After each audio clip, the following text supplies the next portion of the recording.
할렐루야. 예, 오늘 수요 예배 하나님께 드리겠습니다. 제가 기도하고 예배 드리겠습니다.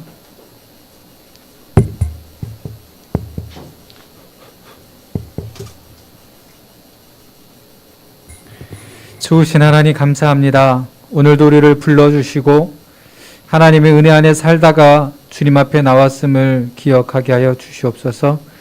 오늘 우리가 드리는 찬양과 기도와 말씀이 우리의 영혼을 살리는 말씀이 되게 하시고 생명의 능력이 되게 하여 주시옵소서. 혹여 늦은 발걸음이 있거나 함께하지 못하는 교우들 어디에 있든지 주님 살펴주시고 동일한 은혜로 채워주시며 여전히 하나님이 우리를 사랑하시고 예배의 자리를 기다리고 있음을 알게 하시며 남은 한 주간도 하나님의 은혜를 누리며 살아갈 수 있는 귀한 은혜 이 시간 허락하여 주시옵소서. 우리의 예배를 받으시는 예수님의 이름으로 기도하옵나이다. 아멘. 이 시간 찬송가 179장 함께 찬양 드리겠습니다. 찬송가 179장입니다.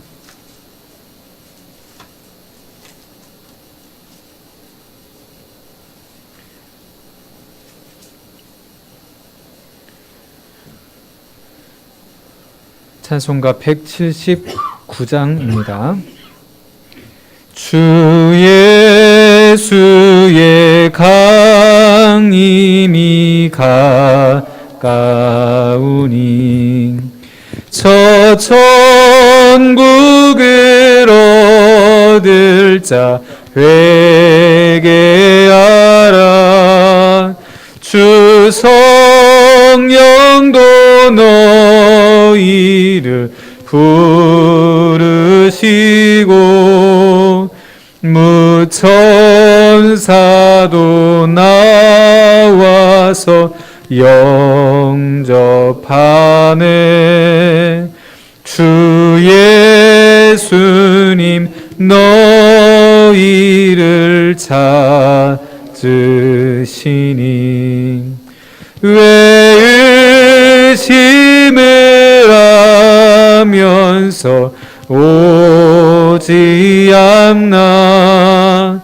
온 세상 죄 담당한 어린 양은 죄 많은 자 불러서 구원하네. 이 세상이 즐기는 재물로는 내 근심과 고초를 못 면하리. 또 숨질 때 위로를 못 얻으면 저 천국에 갈 길도 못 찾으리. 내 아버지 주시는 생명 양식 다 배불리 먹고서 영생하라. 곧 의심을 버리고 주께 오면 그 한없는 자비를 힘입으리. 아멘.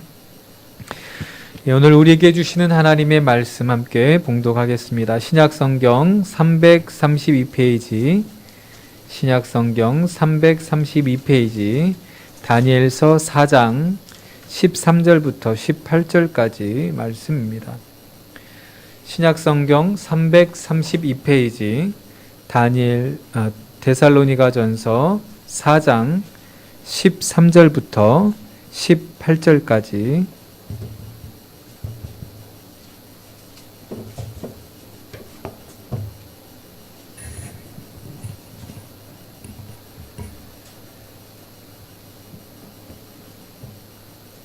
신약성경 332페이지 데살로니가전서 4장 13절부터 18절까지 말씀 교독으로 봉독하겠습니다.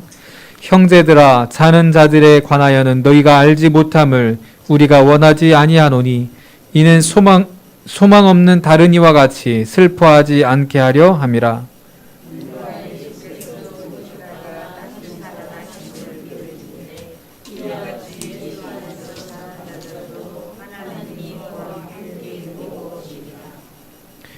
우리가 주의 말씀으로 너희에게 이것을 말하노니 주께서 강림하실 때까지 우리 살아남아 있는 자도 자는 자보다 결코 앞서지 못하리라.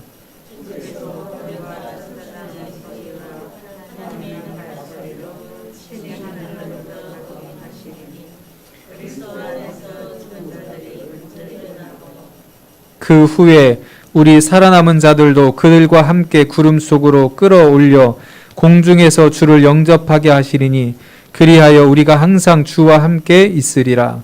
그러므로 이러한 말로 서로 위로하라. 아멘.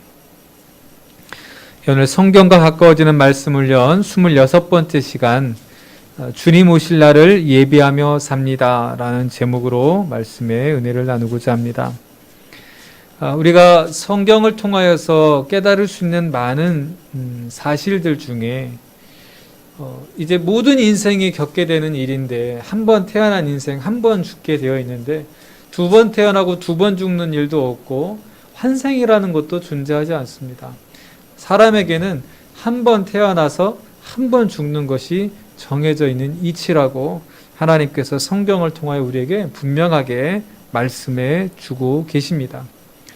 이제 우리가 성경을 통하여서 중요하게 깨닫고 알고 있어야 될 한 가지는, 우리 모든 사람이 한 번은 거쳐가야 되는 이 인생의 문제, 죽음의 문제를 어떻게 깨닫고 알아야 되느냐, 바로 이 부분을 우리가 명확히 알고 있어야 우리 인생을 헛되이 살지 않고 정말 뜻깊게, 의미 있게, 또 기쁘게, 감사하게 살아갈 수가 있는 거죠. 특히 기독교 신앙 안에서 이 죽음에 대한, 또 온 우주의 종말에 대한 답을 우리에게 분명하게 말씀해 주고 있는데, 그 말씀, 이 성경 구절 중에 대표적인 본문이 바로 오늘 우리가 읽은 본문의 말씀입니다. 실은 5장 11절까지가 연결되어서 이어지는 그런 내용인데 앞부분만 우리가 함께 읽었습니다. 오늘 먼저 우리가 읽은 본문의 말씀의 내용은 자는 자들의 13절 말씀에 보면, 형제들아, 자는 자들에 관하여는 너희가 알지 못함을 원치 않는다. 그러니까 너희가 알기를 원한다라는 말이죠. 왜 이 자는 자들에 대한, 죽은 자들에 대한, 죽은 사람에 대한, 죽음 이후에 대한 삶을 사도 바울이 데살로니가 교회에 가르쳐 주고자 하였을까? 왜 데살로니가 교회 성도들이 이 죽음 이후의 삶에 대해서 꼭 알기를 원했을까를 13절에 말씀해 주고 있는데, 그 이유는 소망이 없는 다른 이와 같이 슬퍼하지 않게 하려고 이 사실에 대해서 사도 바울은 데살로니가 교회 성도들에게, 그리고 성령 하나님을 통하여서 오늘 예배드리는 우리 내고교회 성도들에게, 우리에게 말씀해 주고 있습니다. 소망이 없는 사람들은 죽음이라는 상황 앞에서 슬퍼할 수밖에 없는 거죠. 왜 그렇습니까? 내가 사랑하고 소중히 여기는 사람을 다시는 볼 수 없다라는 그 슬픔이 크기 때문에 이 소망 없는 슬픔을 갖는다는 겁니다. 그러면 기독교인에게는 그런, 우리가 이제 장례라고 말하는 그 죽음의 상황 앞에서 슬픔이 없을까요? 아니죠. 우리도 슬픔이 있습니다. 애틋한 모습으로 이 살아있는 이 살과 이 따뜻한 모습을 볼 수 없다라는 육신의 이별에 대한 그 슬픔이 있습니다. 그러나 하나님이 없는 사람들과 다른 차이가 뭐냐? 소망을 가지고, 비록 잠깐의 이별로 인하여 슬픔은 있지만 우리 안에 있는 소망으로 인하여서 그 슬픔이 영원한 슬픔이 되지 않는다라는 것입니다. 그래서 우리가 장례 용어 중에 영면에 들었다라는 말이나 영결식이라는 표현을 쓰지 않습니다. 기독교 용어에는 그런 표현이 없습니다. 왜 그렇습니까? 영결식은 우리가 이제 영원히 작별한다라는 이제 그런 의미를, 영원히 끝났다라는 의미를 갖고 있기 때문에, 그러나 죽음은 우리 믿는 소망 있는 사람들에게는 영원한 끝이 아니라 영원한 삶을 향하여 들어가는 그런 입구라고 이야기를 하죠. 그래서 우리는 천국 환송식이라는 표현도 씁니다. 또 영면이라는 말은 영원히 잠들다라는 말인데, 우리 기독교인들에게는 영원히 잠드는 게 아니죠. 잠시 잠드는 겁니다. 왜? 하나님께서 이 세상과 이 우주 만물을 새롭게 하실 때에 우리는 그 잠자는 자들 가운데 다시 깨어나서 하나님 앞에서 의로운 면류관을 받고 영원한 생명으로, 영원한 삶으로 호련히 변화될 것을 우리는 믿고 고백하기 때문에 그렇습니다. 바로 오늘 15절부터 17절까지 말씀하고 있는 것이 바로 그 이야기를 들려주고 있는 것입니다. 우리가 사도 바울이 죽은 자들에 대해서 꼭 알기를 원하면서 말을 하는데, 이유는 소망이 없이 슬퍼하지 않게 하려고, 잠깐 슬퍼하지만 소망을 가지고 그 슬픔을 이겨내기 위해서 죽음 이후의 삶에 대해서 사도 바울은 우리가 알기를 원했고, 성령 하나님께서 오늘 이 말씀을 통해 우리에게 그 확신을 붙들기를 원하시는 거죠. 그러면서 14절에 이렇게 확증해서 말씀을 더하고 있는데, 우리가 예수께서 죽으셨다가 다시 살아나심을 믿을진데 이와 같이 예수 안에서 자는 자들도 하나님이 그와 함께 데리고 오시리라. 언제요? 주님 부활하셔서 다시 오실 때. 지금 부활하셔서 하나님 우편에 앉아 계시지만 때가 되면, 하나님이 정하신 때가 되면 이 세상을 완전히 새롭게 하시려고 다시 오신다고 우리에게 약속해 주셨단 말이에요. 그때에 잠자던 자들, 지금 우리가 죽었다라고 말하는 그 사람들을 성경에서는 그래서 잠잔다라고 이야기를 하고 있습니다. 그 자는 자들이 예수님과 함께 오실 것이라고 말씀해 주고 있는 것입니다. 그래서 15절에 가서 보면 주께서 강림하실 때, 다시 오실 때에 살아남아 있는 자도 자는 자보다 결단코 앞서지 못할 것이다. 그 부활과 그 주님이 다시 오실 때에 그 새로운 몸에 대한 영광을 살아남아 있는 사람들이 먼저 맛보지 않고 죽은 자들이 먼저 일어난 다음에 살아남아 있는 자들이 호련한 영광의 몸으로 변화될 것을 우리에게 말씀해 주고 있는 것입니다. 이 내용을 사도 바울은 데살로니가 전서뿐만 아니라 여러 바울 서신을 통하여서 이 말씀들을 증거해 주고 있습니다. 그러니까 모든 사람들이 믿음 안에서 영광스러운 몸으로 변화될 것을 고린도전서 15장에도 말씀해 주고 있죠. 우리에게 들려주고 있는 것입니다. 그날이 오면 주께서 호령과 천사장의 소리와 하나님의 나팔 소리로 친히 하늘로부터 강림하실 건데, 그리스도 안에서 죽은 자들이 먼저 일어나고 그 후에 살아남은 자들도 공중에 들려 올려져 주를 영접하게 될 것이다. 그리고 항상 주와 함께 있을 것이다. 영원한 생명을 누리게 될 것이다. 죽음 이후에 대한 삶을 우리에게 말씀해 주고 있고, 혹시 지금 우리 가운데에 살아있는 가운데 주님이 다시 오실 것을 볼 자도 있을 것입니다. 우리 교회 공동체 안에 그런 삶도 있을 것입니다.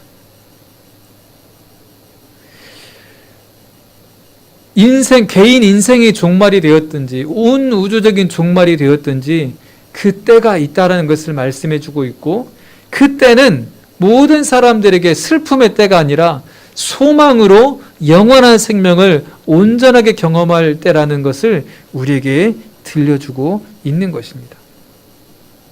그러니 죽음이라는 공포와 두려움에 사로잡혀서, 또는 죽기 전에 내가 무엇인가를 누려보겠다고 세상의 가치관과 세상의 어떤 부귀영화에 내 마음과 내 인생을 빼앗기지 말라라고 우리에게 말씀해 주고 있습니다.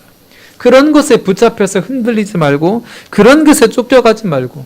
그러니까 2차 대전 직후에 뭔가를 소망을 가지고 살았는데 전쟁을 참혹한 전쟁을 치러놓고 나니까 별거 없구나. 수많은 사람들이 어마어마한 살상 무기에 죽어가는 것을 보면서, 또 인간의 잔혹함을 보면서, 야, 이게 신이 살아있나라는 그런 실존주의적인 또는 또 비관주의적인 것들이 세계에 팽배하면서, 이제 닥치는 대로 인생 즐기며 살다 가는 거지 뭐가 있어. 이제 그런 비관주의가 이제 더 또 판을 치게 되는 때가 있었죠. 또 그 시기가 지나서 지금은 절대적인 가치관이 사라지다 보니까 성경이 예전에는 불과 얼마 전까지만 하더라도 몇십 년 전만 20년만 하더라도 성경 하면은 절대적인 어떤 진리의 가치관으로 인정이 되었는데 요즘에는 젊은 세대로 가면 갈수록 하나님의 말씀에 대해서 잘 전해지지 않게 되면은 세상 가운데선 더더군다나 성경을 절대적인 진리로 인정하고 받아들여지지 않는 그런 문화와 그런 사고방식에 더 많이 접하고 살아가고 있습니다. 그러니까 어른들도 젊은 사람의 기준에 봤을 때 저거 틀렸다 싶으면은 공경하지 않고 인정하지 않는 모습이 자유스러운 모습이라는 이름 하에 지금 세상 가운데 많이 이제 인정이 되어버리고 있는 그런 시대를 살아가고 있는 것이죠. 그럼에도 불구하고 우리가 어른을 공경해야 되는 것이 동양과 서양과 옛날과 지금을 떠나서 지켜져야 될 인륜이라고 우리는 알고 있잖아요. 때가 되면 이 혼란이 이제 정리가 되어 가면 어른을 공경한다는 것이 불변의 진리라는 것을 아마 젊은 세대뿐만 아니라 모든 사람들이 다 그 부분들을 이제 다시 확실하게 이건 절대적인 거다, 상대적일 수 없다라는 것을 인정하는 또 때가 올 겁니다. 물론 지금도 상당 부분 그 부분들을 다 인정하고 있지만 개개에 들어 가다 보면 많이 흐트러져 있거든요. 마찬가지로 하나님의 말씀도 때가 되면 이 때라는 것은 결정적이고 완전한 때는 주님께서 다시 오실 때죠. 부정할 수 없이 그때가 되면은 모든 사람들이 하나님을 믿든지 안 믿든지 하나님께서 이 세상을 창조하셨고 온 인류를 예수 그리스도를 통하여 구원하셨고 우리를 심판하실 거라는 것을 그들이 부정할 수 없이 받아들일 수밖에 없을 것입니다. 그때가 분명히 온다라는 것입니다. 그 전에 죽음을 맞이해도 그것이 끝이 아니라 영원한 생명에 대한 부활의 소망이 있으니 그 슬픔이 영원한 슬픔이 아니다라는 것을 내가 그것을 알라고 오늘 성경을 통해 우리에게 말씀해 주고 있는 것이죠. 그러면서 18절 말씀에 데살로니가서 4장 마지막 절을 사도 바울은 이렇게 권면을 합니다. 18절에 뭐라고 말씀하고 있습니까? 그러므로 이러한 말로 어떻게 하라고요? 서로 위로하라. 서로 위로하라. 데살로니가 교회 그 당시 생활하면서 무엇이 옳은지 또 어떻게 신앙생활을 해야 될지 많은 우상 숭배와 또 많은 어떤 향락적인 문화들이 그 주위를 감싸고 있었는데 정말 무엇이 중요한지 이를 이 사도 바울을 통하여서 들려주는 거죠. 믿음이 흔들리고 있을 때 우리가 무엇이라고 믿음을 지켜가라고 이야기를 할 수 있을까?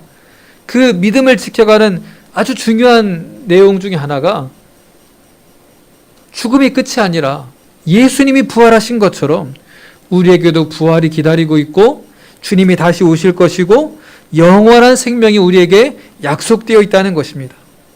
이 말로 서로 위로하고 신앙을 격려하라라고 오늘 우리에게 말씀해 주고 있는 것입니다.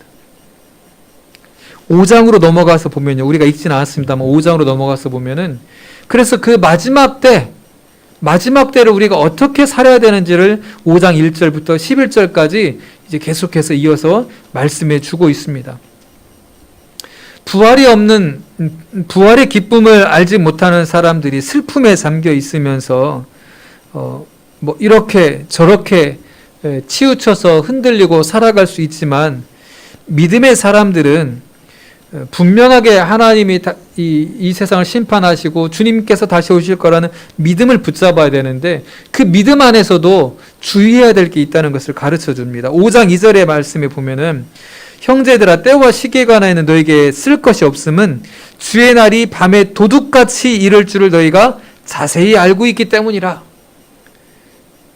대표적인 게 이제 다미 선교회라고 다가올 미래를 준비하는 선교 모임이라고 해서 1992년도에 10월 28일 이때 예수님께 재림하신다고 우리나라가 막 난리가 났었습니다. 기억하실란가 모르겠습니다. 별일 없이 지나갔죠. 주님이 언제 오실 거란 거는 누구한테 계시하지도 않았고 앞으로도 안 할 거고 그때와 그 날과 그 시는 오직 아들도 모르고 천사들도 모르고 오직 하나님 아버지만 아신다고 예수님조차도 그렇게 말씀을 하셨었죠. 다만 믿는 사람들은 빛의 아들이요 빛에 속하였기 때문에 도둑같이 오는 것이 아니라 곧 주님이 오시겠구나. 그때의 징조를 보고 우리가 살아가는 시대의 징조를 보고 주님이 오실 날이 멀지 않았구나. 그것을 우리가 감지할 수 있다는 겁니다. 몇 년, 몇 월, 며칠, 몇 시에 온다는 것은 제 아무리 영역이 뛰어난 사람이라도 하나님께서 직통 계시하지 않는다라는 겁니다. 그러니까 여러분 신앙생활하다 그렇게 말한 사람이 있으면 저거 이단이구나, 저거 사단이구나 쳐다도 보지 마시고 돌이키십시오. 그래야 됩니다. 다만 하나님께서 모든 믿는 사람들에게 우리가 빛의 자녀, 빛에 속해 있기 때문에 그 모든 것들을 밝히 볼 수 있는 그런 믿음과 또 성령의 은혜를 주시는데 그게 뭐냐면 우리가 주님 다시 오실 날을 준비하며 살 수 있도록 해주신다는 겁니다. 도와주신다는 겁니다. 그게 우리가 어둠에 속하지 않고 빛에 속하여 있기 때문에 다가올 이 주님이 오실 때를 예비하며 살아갈 수 있는 그런 지혜를 얻는 것이죠. 또한 그것이 곧 하나님께서 우리 가운데 예수 그리스도를 통하여 허락하신 영원한 생명을 이 땅에서부터 누릴 수 있는 비결인 것입니다. 그러니까 영생은 죽음 이후로부터 시작되는 시간이 아니라 내가 예수를 그리스도를 영접하고 하나님을 내 아버지라고 모신 그 순간부터 나에게 영원한 생명이 주어진 것입니다. 영생의 삶을 우리는 시작을 하는 거예요. 이미 그 순간부터 그 하나님의 나라, 하나님의 통치, 하나님 주시는 영원한 생명 안에 우리의 삶이 완전히 바뀌어져 버리는 것입니다. 그리고 이 땅에서는 그 삶을 조금 더 완전하게 살려고 거룩한 모습으로 변화되어가는 삶을 노력하며 살아가는 것입니다. 그래서 우리가 계속 기도회도 하고 말씀도 읽고 기도도 하고 예배도 드리고 찬송도 하고 신앙의 훈련을 하는 이유가 이 땅을 살면서 완전할 수는 없지만 온전해져 가는 변화를 예수님을 닮아가는 삶의 모습을 이루어가는 거죠. 그걸 성화라고 교리적으로 표현을 하지 않습니까? 성화되어가는 삶을 살아가는 겁니다. 완전하게 영적으로 변화되는 것을 영화된다라고 얘기를 하는데 그 영화는 주님께서 다시 오실 때에 우리의 육신의 몸이 호련히 거룩한 몸으로 변화될 때에 완성되는 것이고 그 전까지는 우리는 거룩한 삶으로 살아가는 모습을 우리가 날마다 수고하고 애쓰는 것이죠. 그것이 바로 주님이 오실 날을 예비하며 사는 부활의 소망을 갖고 있는 저 소망 없이 슬퍼하며 죽음을 바라보지 아니하는 그런 믿음의 사람들의 삶이라는 것을 우리에게 말씀해 주고 있습니다. 사랑하는 우리 내거교회 성도 여러분, 우리가 살아가는 이 시대가 이전에 겪어보지 못했던 그런 여러 가지 어려움들이 계속해서 질병이나 기후 재난들이 계속적으로 반복적으로 일어나고 있는데 이 상황 속에서도 우리 각자 하나님께서 어떤 두려움과 미래에 대한 불안에 살도록 하시지 아니하시고 매일매일 삶 속에서 나와 함께 하시는 나를 구원하신 그 예수님이 나와 함께 하시면서 매일매일의 삶 속에서 그 주님과 동행하는 기쁨을 누리며 살기를 원하십니다. 우리가 날마다 정말 오늘도 기쁨 하루구나, 오늘도 감사한 하루구나, 때때로 나에게 고난과 어려움이 올 때 이것이 끝이 아니고 이걸 통하여서 하나님이 나와 함께 하신 것을 깨닫게 하시는구나, 기쁨과 감사를 누리면서 살아가도록 하시는 것이 하나님의 은혜요, 이 땅을 살아가면서 믿는 사람들에게 주어진 하나님의 복이라는 것을 여러분 믿으시길 바랍니다. 그 믿음으로 우리에게 주어진 또 남아있는 한 주간의 삶을 살아가면서 하나님을 찬양하고 감사하는 귀하고 복된 믿음의 시간들 되시기를 주의 이름으로 간절히 축원합니다. 우리 찬송가 180장 함께 찬양하고 주기도문으로 예배를 마치겠습니다. 여러분 오늘 이제 예배를 마치고 8시부터는 이제 다니엘 기도회 18일차 찬양과 또 말씀과 기도가 이어집니다. 오늘은 특별히 이제 신에라 집사님이 이제 저기를 할 텐데 부모의 사명이라는 이제 그런 말씀으로 전해줍니다. 어떻게 부모가 자녀들을 위하여서 신앙을 지켜갈까라는 제목인데 아주 말씀도 참 잘하고 신앙도 아주 깊이 있는 분이라 아주 유익할 것 같습니다. 꼭 들으시길 바라고, 못 들으시는 분들은 제가 또 어떻게 다음에 기회가 되어서 볼 수 있도록 그렇게 준비를 해드리도록 하겠습니다. 우리 찬송가 180장입니다. 하나님의 나팔 소리 천지진동할 때에 예수 영광 중에 구름 타시고 천사들을 세계 만국 모든 곳에 보내어 구원받은 성도들을 모으리. 나팔 불 때 나의 이름, 나팔 불 때 나의 이름, 나팔 불 때 나의 이름, 부를 때에 잔치 참여하겠네. 무덤 속에 잠자는 자 그때 다시 일어나 영화로운 부활 승리 얻으리. 주가 택한 모든 성도 구름 타고 올라가 공중에서 주의 얼굴 배우리. 나팔 불 때 나의 이름, 나팔 불 때 나의 이름, 나팔 불 때 나의 이름, 부를 때에 잔치 참여하겠네. 주님 다시 오실 날을 우리 알 수 없으니 항상 기도하고 깨어 있어서 기쁨으로 보좌 앞에 우리 나가서도록 그때까지 참고 기다리겠네. 나팔 불 때 나의 이름, 나팔 불 때 나의 이름, 나팔 불 때 나의 이름, 부를 때에 잔치 참여하겠네. 하늘에 계신 우리 아버지, 아버지의 이름을 거룩하게 하시며 아버지의 나라가 오게 하시며 아버지의 뜻이 하늘에서와 같이 땅에서도 이루어지게 하소서. 오늘 우리에게 일용할 양식을 주시고 우리가 우리에게 잘못한 사람을 용서하여 준 것 같이 우리 죄를 용서하여 주시고 우리를 시험에 빠지지 않게 하시고 악에서